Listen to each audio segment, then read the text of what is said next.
ఈ స్తోత్ర గీతాలు పాడుతూ ఉన్నారు. వీరు ఎంతమంది అయి ఉంటారు? వీరు ఎక్కడ పాడుతున్నారు? ఏమని పాడుతూ ఉన్నారు? వారు ఏమని పాడుతున్నారు అనగా, సర్వోన్నతమైన స్థలములలో, అనగా సర్వోన్నతమైన స్థలము పరలోకమే. అక్కడ దేవునికి మహిమయు, ఆయనకి ఇష్టలైన మనుషులకు భూమి మీద సమాధానం కలుగునుగాక. ఇప్పుడు సర్వోన్నతమైన స్థలము ఏది అయ్యింది? పరలోకములో నుండి ప్రభు దిగి వచ్చేసాడు. ఆ పశువుల శాలకే వచ్చాడు. అది మహాప్రభు పరుండబెట్టిన స్థలం.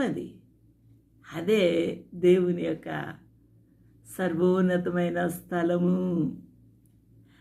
ఆ స్థలములో దేవుని యొక్క ప్రసన్నత ఉంది.